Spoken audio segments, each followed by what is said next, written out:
might be a repetition of last week's lecture, like Friday's lecture. So if it is, just take it as it is. So this is by Varun, who's at the computer, I'm Preet, myself, and Yang Wan, who's going to be delivering the presentation with me today. So today we're going to be discussing what hacking is. We're going to be discussing the various methods of prevention of hacking. There are 5 methods of hacking. There's keylogging, there's phishing, there's using RATs, which is a Trojan essentially. They're using PHP shells to hack, and there's a way of hacking called brute forcing. And then we're going to summarize at the end. So, hacking. Hacking is illegally gaining access to a device or a network. This is you've been unauthorized to gain entry to this specific network. You send them something, and you gain access to their network without permission. And you use smaller targets to hack bigger targets. Usually, it's a lot easier to hack a bigger target if you have access to a small one, because the bigger one relies on the security of the previous one, and that previous one is smaller.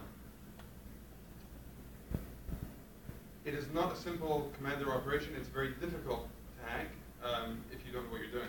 And you have to be adaptable. It is a skill. You have to be adaptable. You need to be on top of what's going on, because people who are in charge of security these days are making sure that their systems are not being hackable and are not able to be broken. So keylogging will be explained by Yang Wang. Okay, basically, keylogging is to record the movement that you on your keyboard, and usually they using keylogger.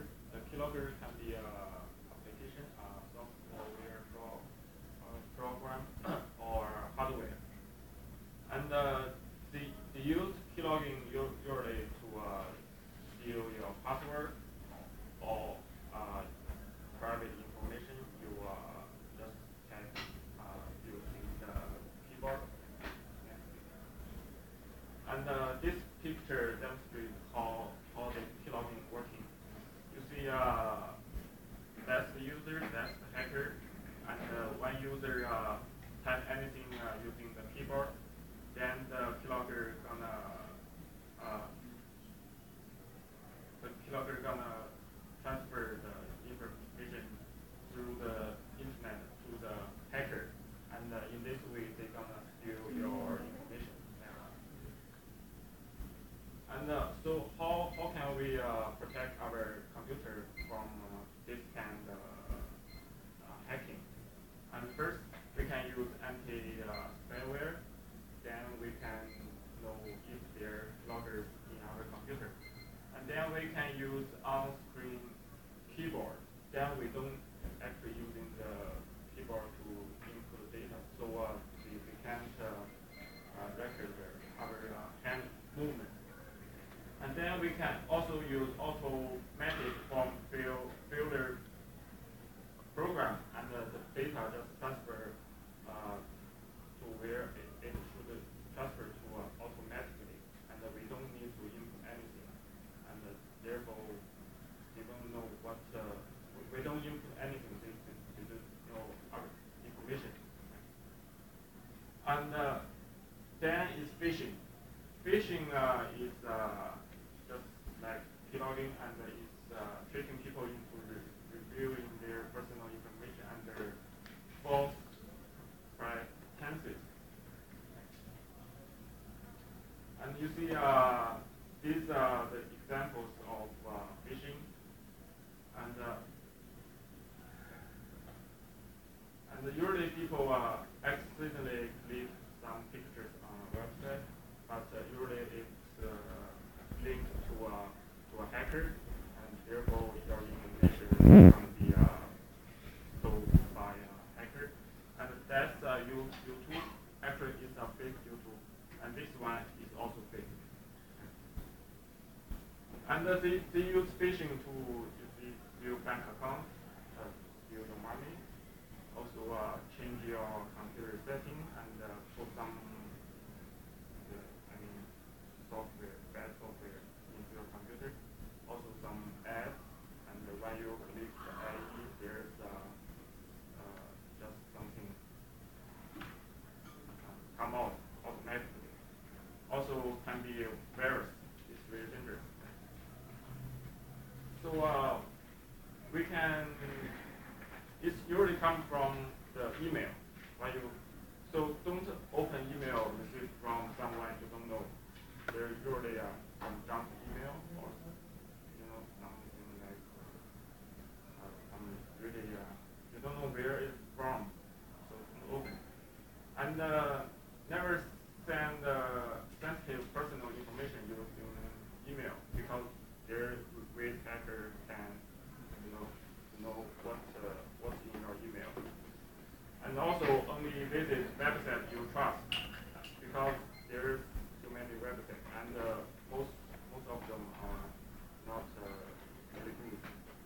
so this is the RAT, which is the remote administration tools, which are used as remotely controlling the computer that you're accessing. So the client is put on the Trojan is put on the client's computer, and it opens up a port. And through that port, it accesses all the information on the computer. You can actually do almost everything on the computer. As you can see over here, it shows how they're connected. You see how they're connected over here in the CMD. And over here you can see they're sending the virus through an IM, which is very typical because there is very little control over what comes over the internet. As soon as you hit accept, it'll bring everything over, and you can't really control over what it's going to do when it hits your computer. I mean, you can if you don't open it, but maybe you can. So over here we see that the guy at the other end, this is the desktop of the hacker. You can actually see everything that's on your computer. You can get control over your screen, your webcam. It's entirely remotely controlled. So how do you prevent it? Well, you've got to install a good firewall. As our professor said last Friday, even Windows firewall is pretty strong, even though it doesn't look like it has all the little gadgets you could do, but it's very strong, very powerful. You want to install an antivirus. AVG is a free one. Avast is also a free one. They're both very good. Obviously, the upgraded one takes care of some spyware also, and you always want to keep it updated because very often Trojans can be released in a day, and then the next day you'll have they're already working on it to try and fix it. If you don't download that update, that Trojan might actually affect your system before you have a chance. Then, when you stick a USB in your PC, you should be very careful to scan it before you open it, because as soon as you open anything, it can really start virusing your computer and making problems. Then you should always check your email to make sure that, obviously use a very good spam blocker, and also have a good virus checker built into your email. Gmail has a very strong virus checker, and so does Yahoo, from what I understand. But always best that when you download something, always to check it again. Always give it that extra check. PHP shells. This is a method where you're able to browse the file system of the person being hacked on the other end. You can actually execute shell commands, which is very powerful. You can change and manipulate their whole computer. The PHP shells are titled C99, R57, and PHP Jackal.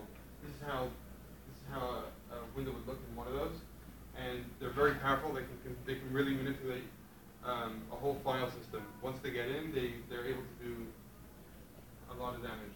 So how do you prevent this? Well, there's Mod Security, which is an open source product software which you can install on the computer, which basically is a very strong firewall, but it allows certain ports to be opened in a very secure way. chmod. When you chmod your computer shouldn't be any less than 755. Your files. It shouldn't be any less than 755. Definitely not 777. That's the worst. 644 is like the bare minimum. You shouldn't go any higher above 644. Brute forcing is the last one over here. This is actually an application. You can see over here an application that's used to do brute forcing. It basically just tries every single possible way of getting into the computer, every single possible key entry that you could use, every combination.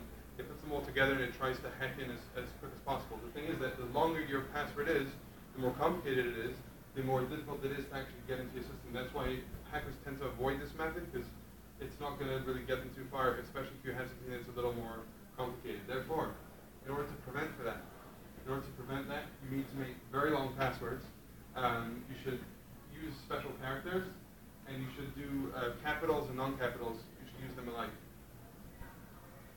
So basically, we discussed how hacking is an illegal way of entering a network or device and using it for your own purposes. Hackers are skillful, they're adaptable, they know how to change according to the scenario they're in, which tools to use when. If you don't know what you're doing and you don't know what software to install on the computer, you won't actually know how to be prepared for them, but do all the steps that we just showed you, and you should be able to do that. Thank you.